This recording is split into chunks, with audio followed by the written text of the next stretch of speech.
Ciao, everyone. How are you today? It's Katie here from Untold Italy, and today we're going to be talking about learning Italian. And I have got my lovely friend Michele from the Intrepid Italian here with me today. Benvenuta, Michele. Welcome back to Untold Italy.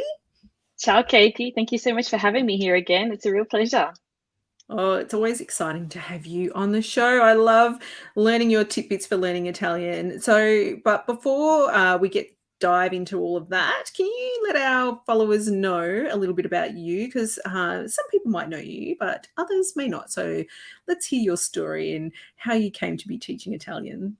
Yeah, sure. My name is Michelle, but I'm actually named after my nonno, which is grandfather in Italian. And there's a little bit of a story there, which basically sort of set up my path in life, I guess, which didn't come until later in life that I decided to pursue my Italian heritage. So I am from Melbourne, Australia. My dad immigrated to Australia with his family after the Second World War.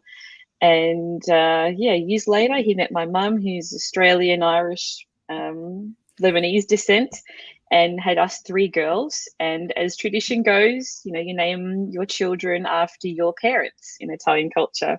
So my sisters got my dad's name and my dad's nickname and my grandmother's name. So my dad wanted to pass on the name of his dad, so my nonno, and his name was Michele. But in Australia, no one knows that you kind of spell Michelle with one L too. So that sort of basically set up my life because every time I go to Italy and they expect a male because they see Michele written with one L, they see me and they're like, "Oh, but you're a woman," and I'm like, "Yes, thank you for noticing." But I kind of had to explain a little bit, my life story, a little bit about my dad and my nonna and all of this. And it's just a daily reminder of my heritage and my past. And it's something that I'm proud of. I like to have a name that's unique.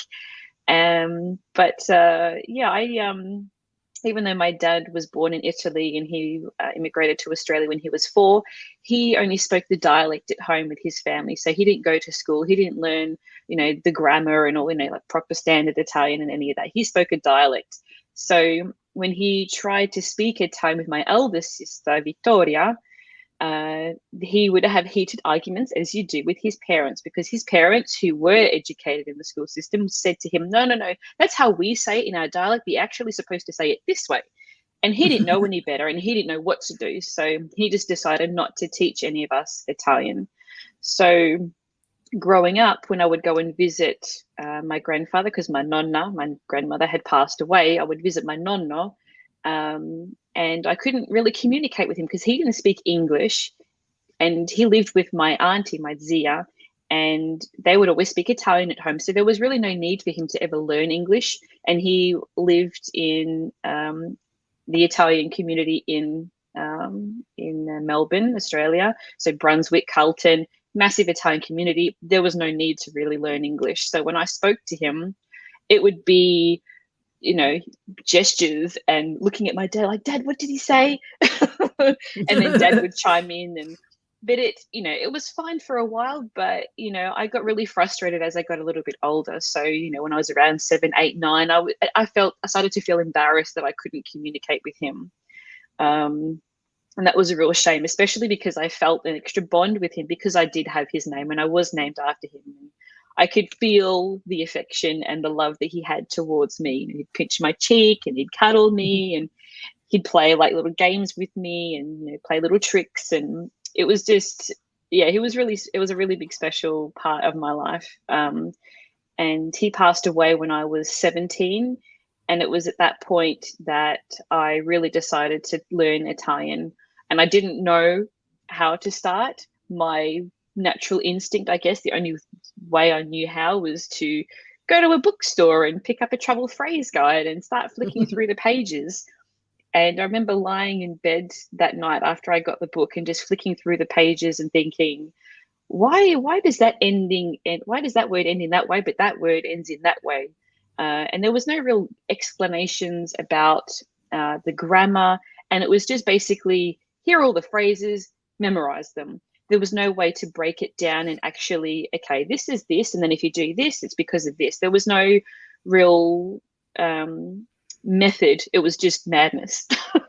So I kind of had that on the back burner because I wasn't, in Australia at that age, you're not able to drive, you're not fully independent. I had like, a side job outside of school, after hours, and I started to save up a bit of money. But it wasn't until my early 20s that I started to seek out Italian language courses, so night classes. So this was when I was at university, and then I found a school where I could do one evening class, and I finished that course, but I didn't have the next level because there weren't enough students. So then I was, stuck again, like, well, where do I go from here? And then a couple of more years went past, and then I moved closer to. Well, I didn't move closer, but my job was in Melbourne, so I was spending more time in the centre of Melbourne, and there were more opportunities for me to find other classes. So, fast forward a few years after that, I was learning Italian in a formal setting 3 days a week. I was spending every day of the 2 weeks of the Italian Film Festival watching all the movies. I would see up to 3 movies a day. I would leave work early to get there on time to get the 6 o'clock show, and then wait around for the 9 o'clock show. So sometimes I'd do 2 movies in an evening. I would drag my mum out on the weekends to come and see some movies with me. And I was just trying to surround myself with as many Italian things as possible. I only wanted to go to Italian restaurants so I could overhear, the waiting staff, and also to pizzerias and hear the pizza makers, talk amongst themselves. And I was obsessed. I loved it. I loved every minute of it. And I felt so much happier being around the language of being in an Italian environment. So I was about, how old was I? 24, 25, when I reached an intermediate level, so B1, intermediate Italian. And it was at that point that I decided, look, I want this even more. Like, I think I want to move to Italy. So I mentioned it to my dad, and he's like, all right, do it. So with his support, I moved to Rome, and it was a decision that it was like, I'm going to move to Rome. That's it. It's an indefinite decision. I'm not, going there just for, 6 months or a year. I'm just going to move there. That's it. So I quit my job after I had traveled to Italy for 7 weeks just to sort of see if it was something that I could, survive in terms of the language, and if it's something that I really wanted to do. I came back and I'm like, yeah, I definitely want to do this. So I quit my job, and then 3 months after that trip, I moved to Rome, and I spent 3 years there. But unfortunately, even though my dad is Italian, he doesn't have his Italian passport because he was naturalized Australian, and he can't get it back unless he moves to Italy to obtain it. There's different rules between different countries. Lots of people said, no, you can get it back. Well, unless they change the rules again, me in my case, I won't be able to. So that sort of cut my journey short in Italy. I wasn't able to get a visa to prolong my trip. So I decided to move here to London, which is where I am now. And then I started the Intrepid Guide, which is my contribution in terms of helping people to learn a language ahead of traveling abroad. And in more recent years, I've focused on learning Italian for heritage learners like myself, so people that have an Italian heritage but didn't necessarily speak the language growing up, and also those that just love Italy and want to have a more authentic experience and learn Italian so they can connect with the locals, and so they don't feel so clueless and sort of shy, and these awkward moments that you have when you don't know what to say. So that's what the Intrepid Guide is, and Intrepid Italian is. It's about using Italian and any language in general to really connect with where you're visiting and with the people that make it so special when you are traveling abroad. So, yeah. Oh, it's such a great story. And maybe you can tell our listeners what your approach is and how you approach teaching Italian, because I think you built your own special method for doing this based on a lot of trial and error, haven't you? Yeah. So I sort of gave you that example of travel phrase guides, which are just sort of like a dump of, different phrases and different words. And you're just sort of, given this list of words, but there's no way for you to remember it or make sense of it. And, that's a real pity because, as you know, Italian is so beautiful, and it's a real pleasure to be able to speak it. So I wanted to create something that focuses on both a way to remember things, but also remember, like, learning things that are the most important things and learning them first. There are so many words in a language, you don't need to know all of them to be able to use the language and to be able to have real conversations and have meaningful conversations, and also to survive in everyday situations. So I created well, I didn't create this 80-20 principle, but I've taken this idea and applied it to language learning. So for those that don't know, the 80-20 rule is also called the Pareto principle, and it was coined by management consultant Joseph M. Duran, and he named it after an Italian economist. So it's kind of a nice full circle. And his name was Vilfredo Pareto, hence the Pareto principle. Now, he showed, this was back in 1896, that approximately 80% of the land in Italy was owned by 20% of the population. So he discovered this statistic, but it was Joseph M. Duran that sort of could see that this ratio also can apply to other things in life. So if you're talking about like a website, you'll have like 80% of the traffic will go to 20% of the articles. That's drawing in the majority of the traffic.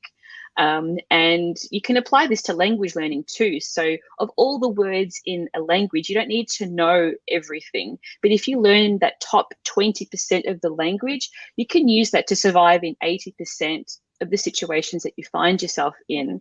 So that's what I use in my courses. So I have a travel specific course. So if anyone's interested in learning conversational Italian, you've got a couple of weeks ahead of a trip, that is what I focus on. I focus on that top 20% that you'll need when you're traveling abroad. So, how are you going to order your food? How are you going to ask how much something is? How do you ask for directions or recommendations? Checking in at the hotel. So all like the practical stuff is what you're going to be using 80% of the time that you're there, right? And this is the stuff that I teach, the stuff that's the most important, that makes you feel a little bit more comfortable and confident in your decisions. And then my other courses, which go in more in depth, which go from absolute beginner all the way up to intermediate, I apply that same principle, but I also apply that to the grammar and the vocabulary that you learn. So, for example, you're not going to be learning, the names of body parts or the names of items of clothing in your first lesson or even in the first course. That's something that isn't a priority. The priority is to get you speaking and to get you creating your own sentences, not just memorizing sentences and phrases. Because if you can break down the grammar, then you can start to create your own. And that's where the real power and pleasure comes from. So yeah, after the first lesson, you can start to create your own sentences, your own phrases, and that's really exciting. Oh, I totally agree. And I think what you do, apart from the structure of it, is you make it really fun. So I know you said you don't mention body parts, but I've been following you on Instagram, Michele, and you do actually mention a few body parts in some of your Instagram stories live. But yeah, Michele likes to have a little play with the words of Italian, and yeah, definitely to get a taste of what the courses are like, definitely follow her on Instagram and YouTube, where she's absolutely huge.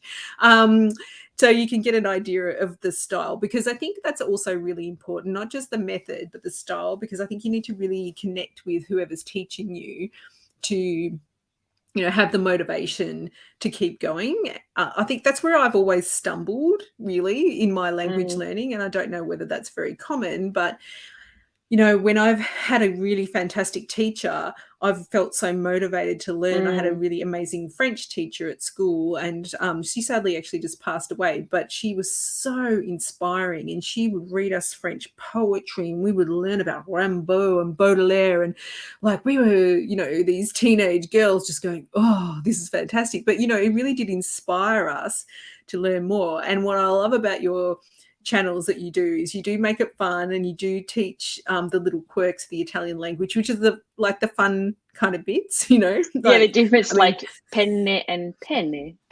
Yeah. We won't go into that what right Katie now. was referring to before with like body parts, that's basically what we're referring to. So sort of, for those of you that don't know, like penne, two N's, Penne, is the type of pasta.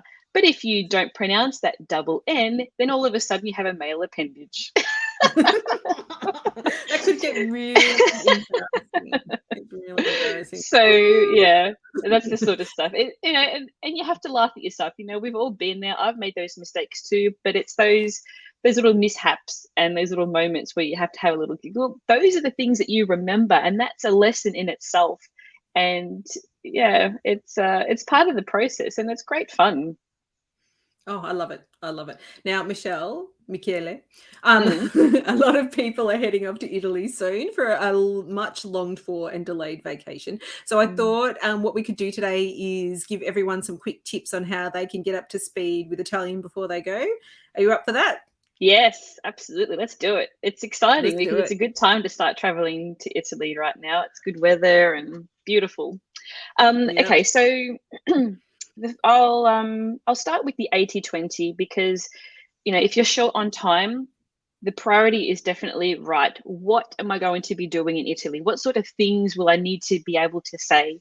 So I always say start with your biography, learning your autobiography, how to say my name is, I come from, this is my partner. It doesn't need to be a super massive autobiography, just a few short phrases, because this is the sort of small talk that you have with people, especially if you know a little bit of Italian and you want to start to play with the language a little bit, or if you're arriving at the hotel and you want to say what your name is, or if you have a reservation at a restaurant and you need to say what your name is. That's sort of part of your biography, right? So these are the sorts of things that will come up a lot when you're talking to people. So learning your biography, learning how to order food, maybe any specific allergens that you have, or if you're vegetarian, learning those words and how to say that. That's really important. Or any ingredients that you don't like, or maybe, for myself, knowing how to say I'm vegetarian is one of the first things I wanted to learn. So I could always check vegetariano, like, is this vegetarian? Just to confirm that I wasn't getting fish or meat or whatever. So those sorts of things are really useful. And when you're in Italy, you're going to be eating a lot, hopefully. Let's hope so. Yeah, asking for directions, especially if you're in Venice and you might get lost and you don't always want to or can rely on things like Google Maps. Sometimes it is just nice just to wander and not have, a phone in your hand, and use it as an excuse to ask people, how do I get to? So learning a couple of phrases, how do I get to? And then understanding things like left, right, straight, or, traffic lights, those sorts of just key vocabulary. Asking for recommendations too, like where is a good restaurant? Or I always like to ask, like if I'm in a taxi, I'll ask the taxi driver, what is your favorite place? When I first moved to Rome, I'm like, what is your favorite place in Rome? And then I would ask why. And that was just a really nice way to get a local tip, but also to start to see the place, or Rome in this case, through a local's eyes. So that was really nice.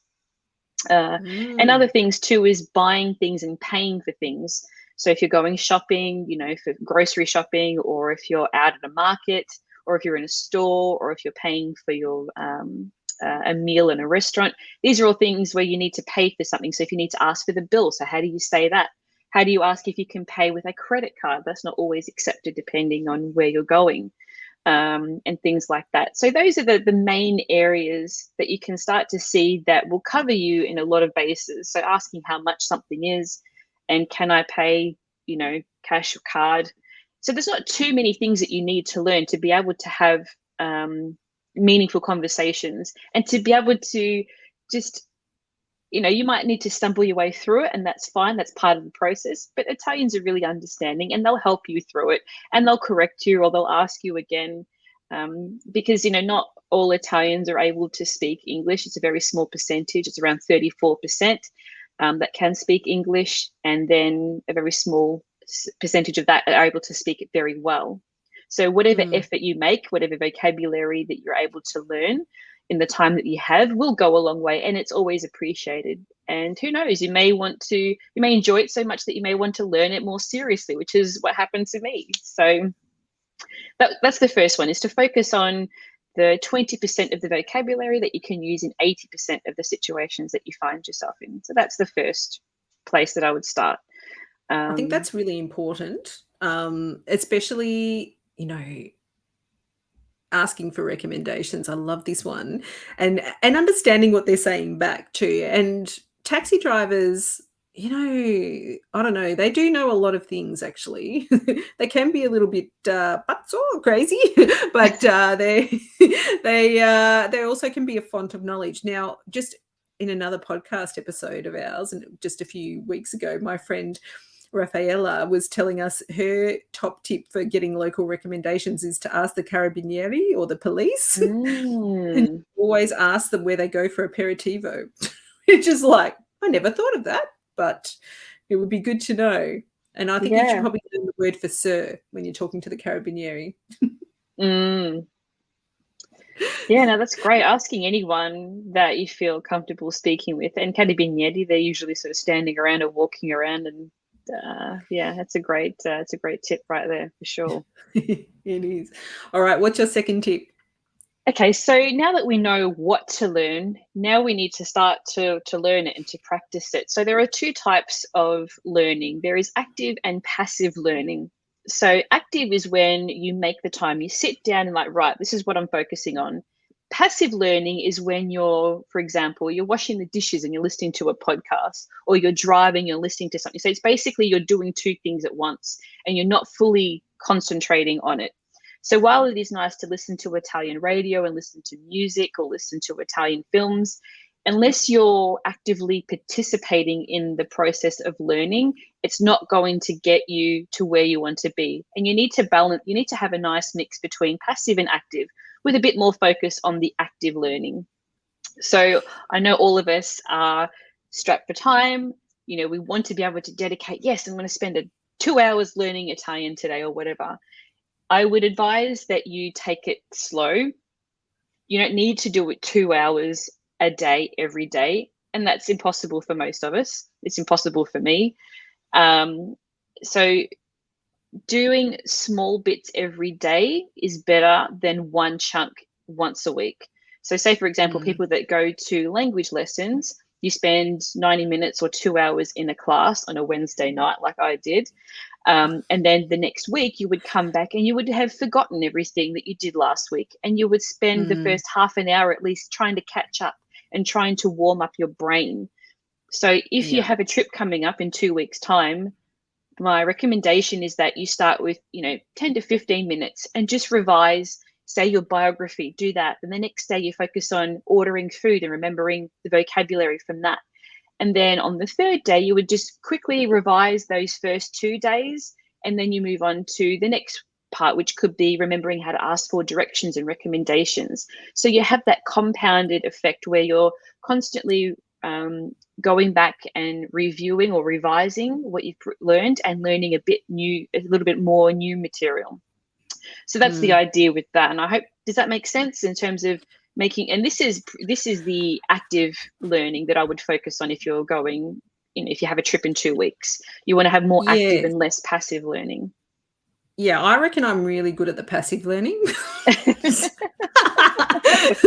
Yeah, well, yeah, I totally am, and it does help for sure. Like I can definitely just surrounding myself by Italian people, and recently on a podcast we've had a lot more local Italians on, and it does really make a difference just picking up some of the words. However, I notice a huge difference when I have that little focus. And it's so true. I think sometimes we just set ourselves up for failure because we're setting these huge goals of like, yes, I'm going to do an hour of practice a night. And, it's really difficult to do that sometimes. But 15 minutes is totally doable. Yeah. And, like we've just got to set aside the time, schedule it into our calendars. And I think everyone can do that with 15 minutes. Yeah. And I think a lot of the hurdle comes with the getting started bit. I find that personally a challenge just with anything. But once you get started, it becomes a lot easier once you're in the motion or in the act of doing it, because you find the pleasure in it. You're like, oh yeah, this is cool. I'm learning something new. And it's like unraveling a puzzle. And all of a sudden it makes sense to you. It's like, yeah, I can say a few things now. And that's a really fun moment to have. So if you can just suspend the whole, oh, I can't be bothered, or the fear or the anxiety of getting started. If you can just push through that, or just suspend that thought for a moment and just start, it makes such a difference. So yeah, I try and think about like the Nike motto, just do it. Like, don't think about it too much, just get started. So for me, I think Yeah. about that a lot. Yeah, I think there's actually one stumbling block, and I think you're going to talk about this next, which is the next tip that you've got. But there's one stumbling block for me, and it's how I sound, and I Mm. feel like I get a bit embarrassed or a bit nervous about saying things out loud. But yeah, you tell us what you think. I think it's important to have a different perspective, but that's always been my stumbling block with any language, in fact. Yeah. So the next one is, you know what to learn, and you've Mm, set aside time for learning it. Now you need to start to put it into practice a little bit. You need to say it out loud, because it's all yeah. well and good to see how something is written, but you also need to connect what your brain knows with your mouth and your tongue and the muscles in your mouth. As an Australian, my tongue is very lazy. We don't pronounce our R's like Americans do. I can't even say the country Ireland without feeling embarrassed, because we don't really even pronounce the R in Ireland, the country. Yeah. So when, depending on where you're from, you need to be aware of the muscles in your mouth that you may not use in a certain way when you need to speak Italian. So it's really important that you know how to not only read or know what the word is, you need to be able to say it. So you need to start practicing. And you can practice this with, if you're traveling with someone, you can practice it at home, to say a couple of phrases, or as you're learning it, just say it out loud to yourself, because it really does connect. It connects the dots in terms of what you're learning, and your brain will remember your voice when you say it. So if you are in the heat of the moment, so to speak, and you're trying to remember, oh, what was that word again? Sometimes the brain will remind you what it is, because you can hear what you sounded like when you said it, when you were learning it. So that's a really important piece of the puzzle to help you to remember and recall something. So recalling is actually pulling it out of the filing cabinet and actually saying it. So these are the things that help you to connect the dots. So it's important to say it out loud, to repeat it to yourself or to someone else Yeah. if you can. So yeah, don't be embarrassed. Like, you just have to go for it. It's one of those things. It's another kind of mental block, isn't it? And I think the more Mm. you practice, and if you listen in Michelle's courses, she's got, it's different people saying the word. So you've got a male voice and also Michelle's voice as well. And you can hear different, the ways to pronounce it, and you can practice it really easily. Now, I just thought of something just then, actually, is that if you can use your phone to record yourself saying it, then you can have that as a memory jolt as well. And so there's some Mm. apps where you can add in your voice, and then you can, if you're having trouble sleeping, you can put maybe you can put it on loop, and then you have that passive learning. I'm just throwing it out there. Like, it's just an Yeah, idea, why but I not? might try that. And you can also use those things to look back on and realize how far you've come.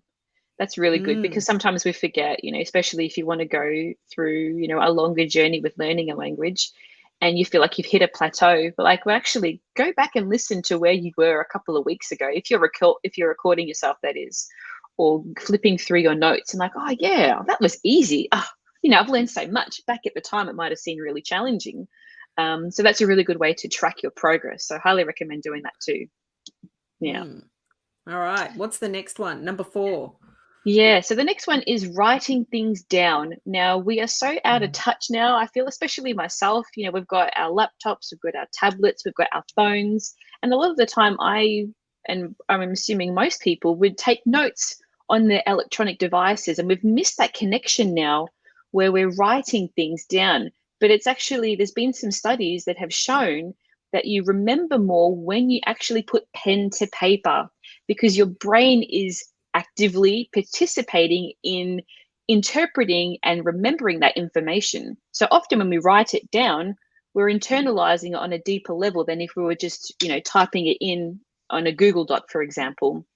So this is really important for the memory, which is something that a lot of people have mentioned to me that they really struggle with. So now it's really important to focus on, right, you know what to learn, you're making time to learn it. Now let's look at ways that how you can remember that. So these are just a couple of those things. So saying things out loud, and this one is writing it down. Writing it down means that you're actually participating in, right, this is the word I want to write down, and you're processing it on a deeper level. So yeah, it's really important. I think you're right. I think we do tend to default to digital solutions, but sometimes the good old pen and paper, Yeah. the sort of the old-fashioned way is something that really, yeah, cements it in your mind. And I know, a lot of, if you're listening to any life coaches or anyone that's giving anyone advice around mental health and stuff like that, they always say to write a journal. So maybe if you're writing a journal in the morning, you can also write down a few little Italian words and as well. Or Yeah, what maybe are my that should be 3 my phrases goal. of the day? Yeah, why not? I should write my journal in Italian. That should be a good goal. Yeah, yeah, whatever resonates with you. I'm not a real journal keeper myself, but I definitely have, the patience and the time to write things down in Italian when I'm learning something, any language that I'm learning. Even when I'm watching a film, if I've got, like, the subtitles on in that language or whatever, if it's not in if the speaking isn't in that language, I will have a pen and paper and I will write things down as opposed to just putting it on my phone. Yeah, Yeah. it's one of the things that has always worked for me, and yeah, I definitely recommend to try. All right. Right. Well, you did promise us 5, so you've got one more. What else can we do Yeah. to learn Italian quickly? So this one is another memory hack. This is called a memory hook. I'm not sure if anyone else has called this a memory hook, but I call it a memory hook. So this is where we're trying to find a way to remember a word that is not familiar to us. So this is this is basically a way that you can create like a mnemonic. So when you're learning like the colors of the rainbow, we're taught Roy G. Biv, for all the colors of the rainbow. You create like a name out of it, or how to remember the coordinates, north, south, east, west. Never eat soggy wheat bix. Like, this is sort of these are the mnemonics and things that you need to create to help you to remember things. So for me, a memory hook is when you're looking at a word, like, right, how am I going to remember this? And this is very much on a personal level. It will be different for everyone.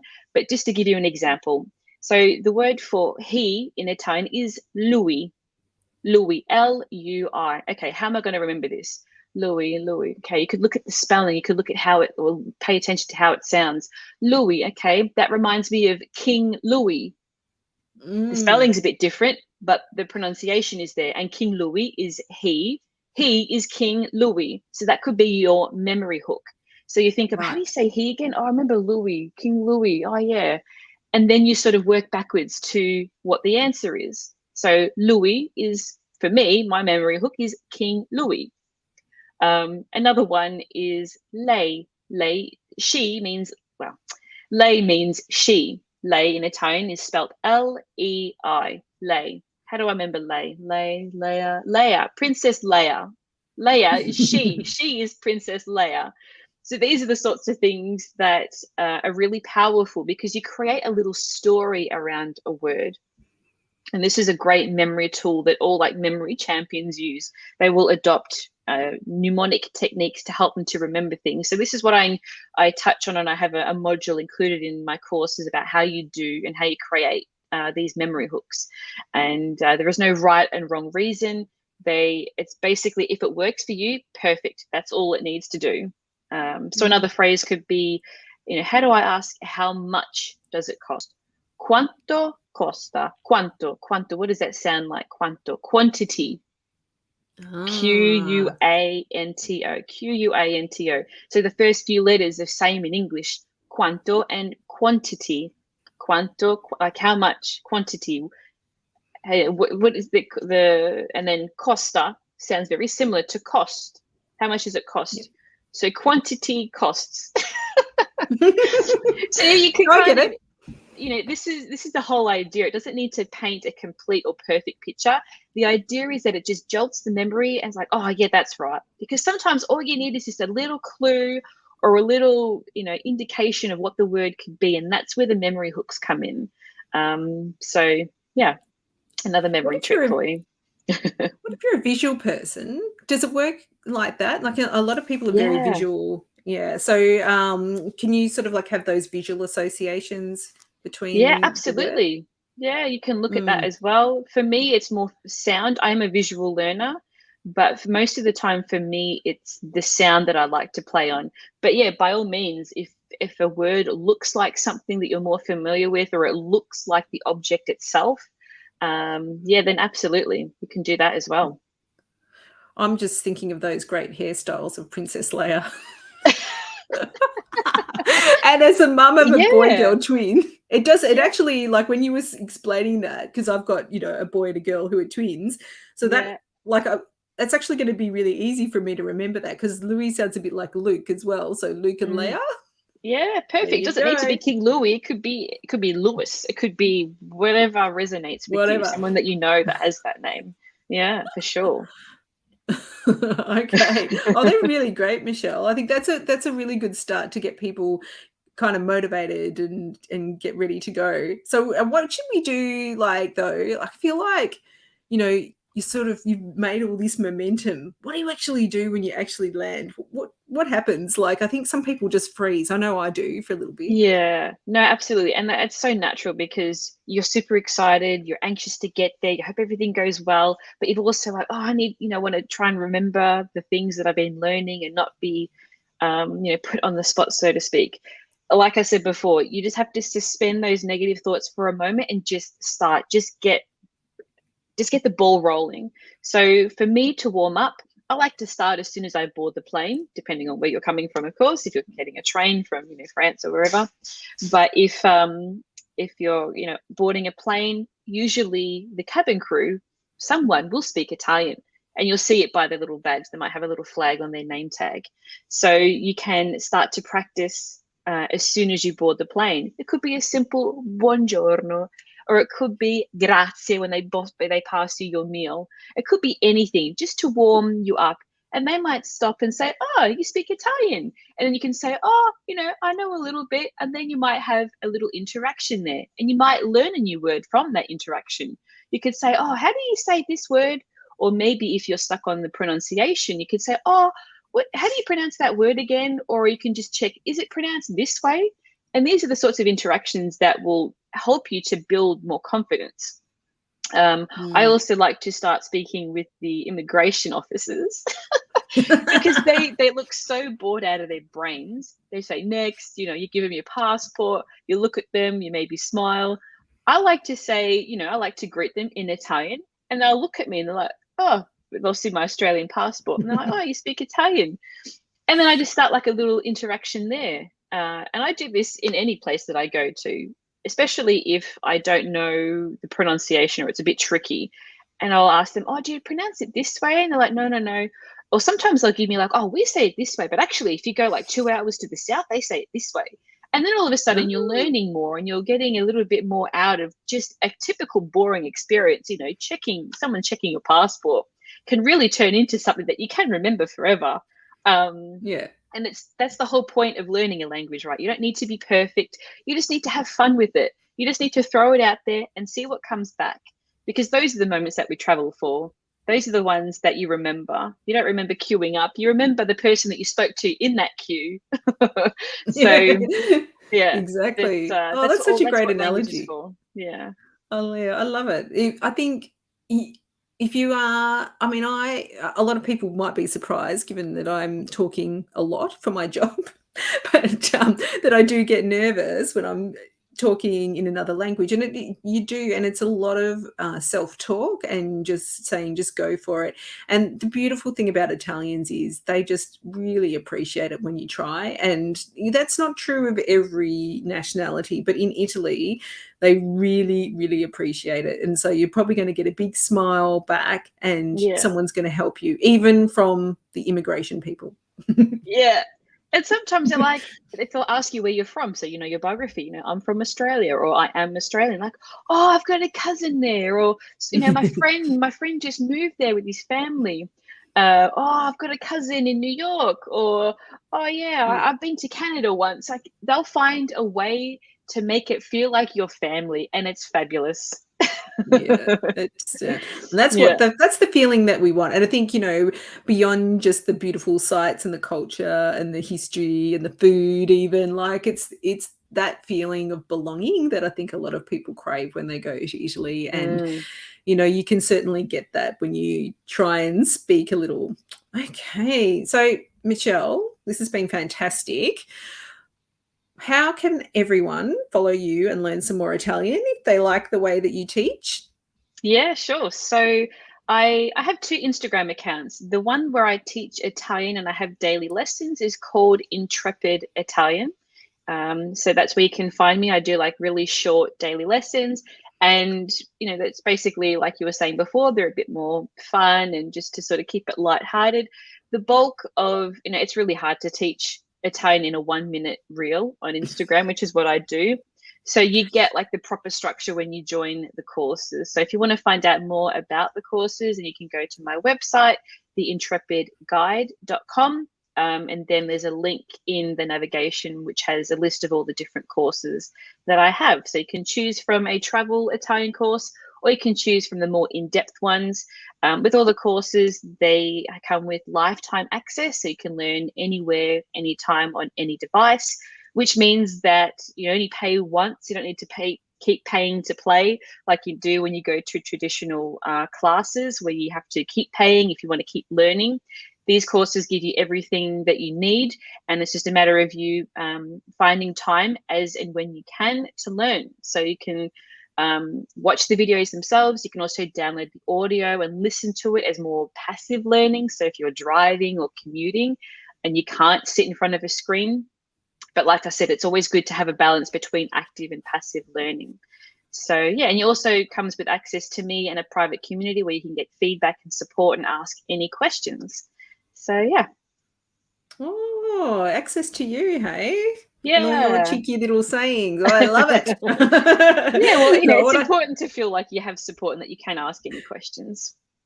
Absolutely. I think, sometimes if you get a bit stuck in anything, you just need to be able to reach out and get some expert advice. Oh, what I really love about your approach is it's super fun. And you forgot to mention that you have a YouTube channel as well, which is very popular. Yes, I do. That's called Intrepid Italian with Michelle with one L.